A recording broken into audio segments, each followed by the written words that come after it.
श्री दत्तप्रबोध अध्याय 59. निंबराजाच्या संसाराची कथा आणि त्यांची परमार्थ यात्रा. अध्यायाला सुरुवात करूयात. निंबराजाला संकटमुक्त करून श्रीहरीनं त्याला आपल्या अस्तित्वाचा प्रत्यय दिला. निंबराजाचं मन त्यामुळे अधिकच भक्तिभावानं भरून आलं. त्यानं पुनश्च एकदा सबंध भारतभर यात्रा केली.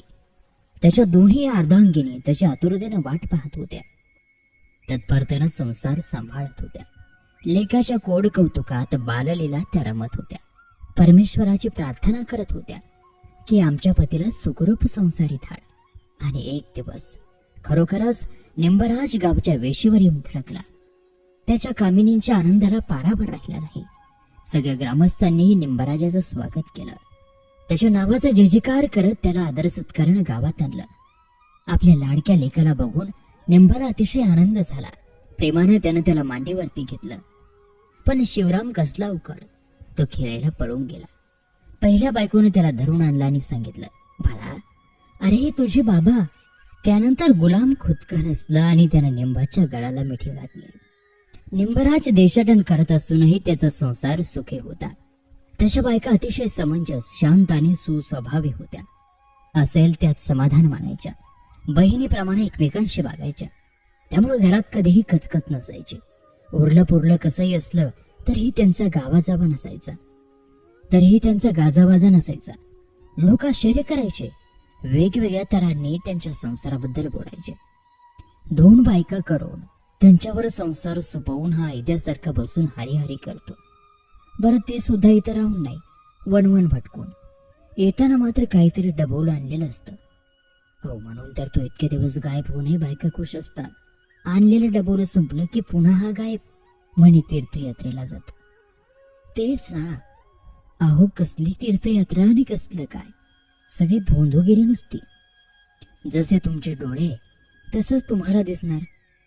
आम्हाला तर त्याचं कीर्तन, त्याचं भजन ऐकून अतिशय समाधान वाटतं भाऊ. त्याच्या दर्शनानं मनाला सुख होतं.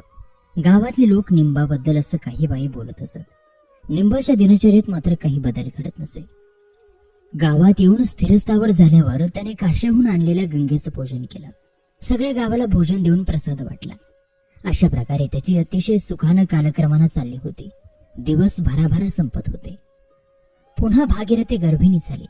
यथावकाश तिला पुत्ररत्न झालं. घरात आनंदी आनंद झाला. निंबराजाला मात्र वाटलं की आपण पुरते संसारात गुरफटलो. पण गुरुच्या सांगण्याप्रमाणे सर्व करत असताना त्याने परमार्थाची कास काही सोडली नव्हती. तो अधिकाधिक ध्यानधारणेमध्ये, ईश्वर भक्तीमध्ये मग्न राहू लागला. अलिप्त पण निरासक्त बनण्याचा प्रयत्न करू लागला. त्याच्यावरती एक आघात झाला. त्याची पहिली पत्नी वारली. भागीरथीला अतीव दुःख झालं. गावातले लोकही हळहळले. पण निंबराज शांत होता. तो यत्किंचितही डळमळला नाही. त्यानं आपल्या पत्नीने सांगितलं, अगं, ही ईश्वराची इच्छा होती, त्यात आपण काय करणार. सूर्यास्त हा अपरिहार्य आहे, तसंच मरण हे अपरिहार्य आहे. आता शोक कशाला करायचा, विवेकानं वाग. दुःखावर मात करून निंबराज वावरत होता. काही दिवस लोटताच कुमारावयात आलेल्या आपल्या मोठ्या मुलाची त्यानं मुंज केली आणि त्याच्यावर मुंजीचे संस्कार होताच पत्नीला सांगितलं, आता मात्र तुम्हाला काही दिवस तरी मोकळी दे. रामेश्वराची पूजा करून मी येताना सेतू घेऊन येतो. तो गंगेला अर्पण करायचा माझ्या मनातला हेतू होता. तो हेतू काहीच सफल झाला नाही. तो अपूर्णच राहिला. मनात केलेले संकल्प पार पडले नाहीत म्हणजे मनाला अतिशय रुखरुख लागून राहते. तशीच विकल अवस्था माझ्या मनाची झाली आहे. मी संकल्प पुरा करतो आणि लकोलक माघारी येतो. निंबराजाच्या पत्नीने त्याला त्याचा संकल्प पूर्ण करायला काशीला जाण्यासाठी अनुमती दिली आणि कळवळून विनंती देखील केली की दोन्ही मुलांसकट मी एकटीच आहे. माझ्यासाठी नाही तरी निदान या 2 लेकरांसाठी तरी लवकर परत या. आपल्या चरणांची मी वाट पाहत आहे. तिची विनंती मान्य करून निंबराज यात्रेला बाहेर पडला. मनोमन संकल्प केल्याप्रमाणे रामेश्वराहून काशीला आला. रामेश्वराचा सेतू गंगेला अर्पण केला. यथासांग तिची पूजा केली. भक्तिभावानं, श्रद्धेनं तिचा निरोप घेतला आणि तिला विनम्र, वारंवार मला तुझ्या दर्शनासाठी बोला, असं म्हणूनच साश्रू नयनांनी तो माघारी फिरला. मजल दरमजल करीत गावी आला. बायकोला शब्द दिल्याप्रमाणे लवकर घरी आला आणि 2 मुलांसकट पुन्हा संसार करू लागला. सुखासमाधानात दिवस जात होते. भागीरथीला पुन्हा दिवस गेले तेव्हा निंबराजानं आपल्या सासऱ्यांना कळवलं. जवळच्याच गावी भागीरथीचं माहेर होतं. हंगा नदीच्या पलीकडच्या पंचक्रोशीत भागीरथीच्या वडिलांचा चांगलाच दरारा होता. ते तिथले अष्टाधिकारी वृत्तिवंत होते. त्यांनी आनंदानं लिकेला बाळंतपणासाठी आपल्या घरी नेलं. तिचं हवं नको पाहिलं आणि उत्तम रीतीनं तिची बडदास्त ठेवली. योग्य वेळी 9 मास पूर्ण दिवस भरल्यानंतर भागीरथीला पुन्हा तिसऱ्या वेळेसही मुलगा झाला. आपला तो नातं बघून निंबाचे सासरे हरकले. त्यांनी आपल्या मुलीला सांगितलं की तुमचं दैवत नरहरी आहे आणि या मुलाचं नाव नरहरीच ठेव. वडिलांचं ते सांगणं भागीरथीला पटलं. तिनं निंबाला तसं विचारलं, त्यालाही ते पटलं आणि त्या तिसऱ्या मुलाचं नाव नरहरी असं ठेवलं. 3 मुलांच्या गोकुळात दोघेही रममान झाले होते. निंबालाही गोजीरवाने मुलांचा अगदी लळा लागला होता. संसारात रमताना तो परमात्र मात्र मुळीच विसरला नव्हता. पण एखाद्या गोष्टीची लहर यावी आणि बाकी सगळं विसरून जावं तसं निंबाचं व्हायचं. यात्रेला जायची त्याला सनक यायची. तो त्याचा स्वभाव धर्मच झाला होता. परमेश्वराला भेटायचं वारं अंगात आलं म्हणजे तो सुसाट निघायचा. संसाराचं भान भिरकावून द्यायचा. तसंच त्यानं तिसरं अपत्य होताच केलं.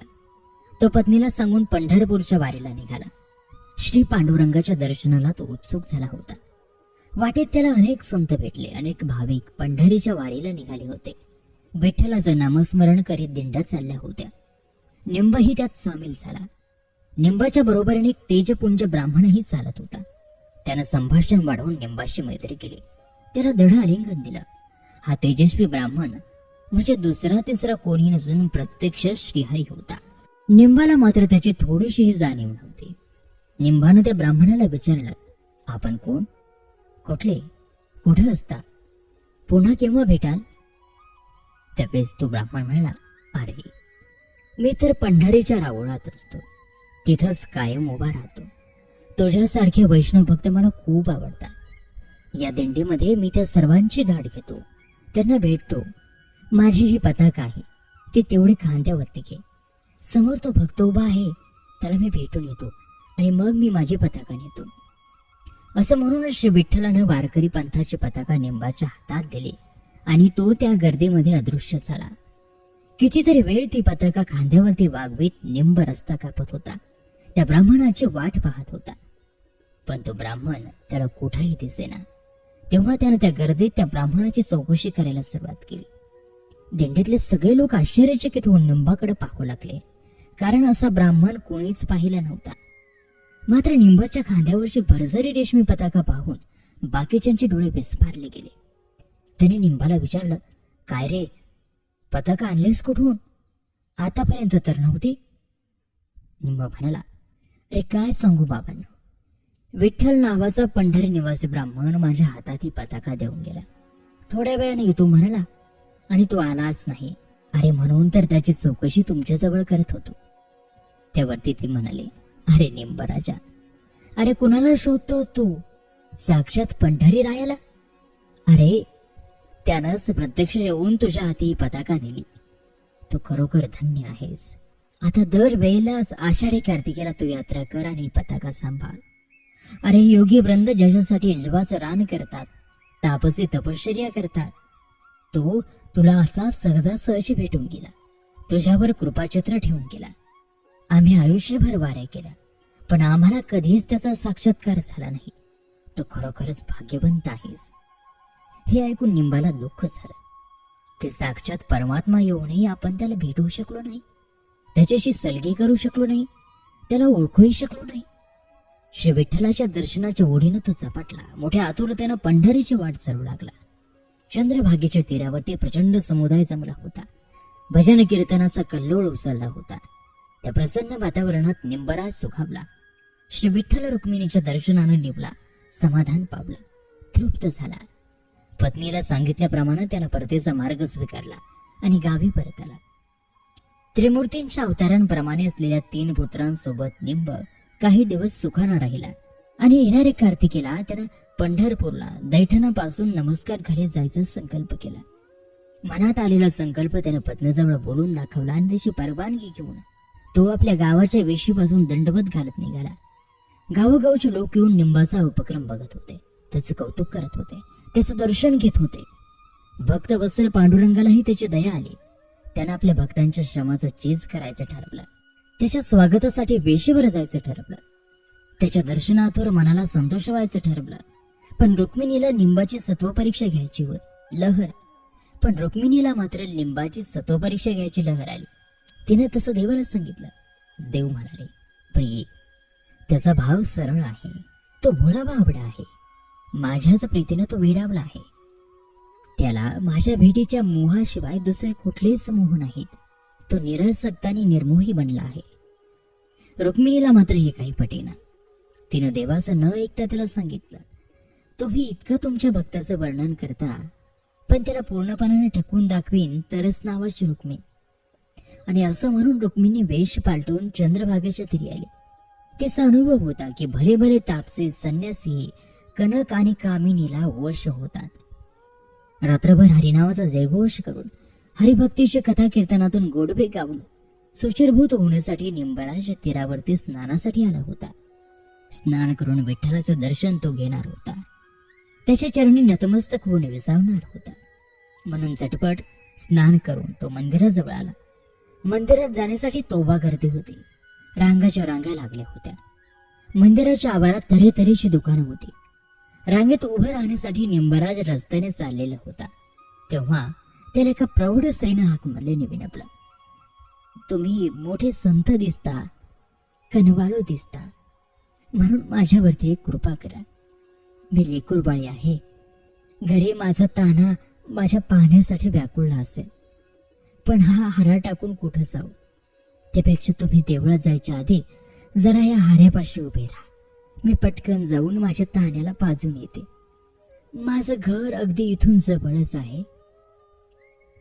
त्या स्त्रीच्या बोलण्यावरती विश्वास ठेवून निंबराज ती पाठी राखीत कितीतरी वेळ उभा राहिला. रांगेच्या बाहेर दर्शनाला न जाता हा का उभा आहे लोकांना कळेना.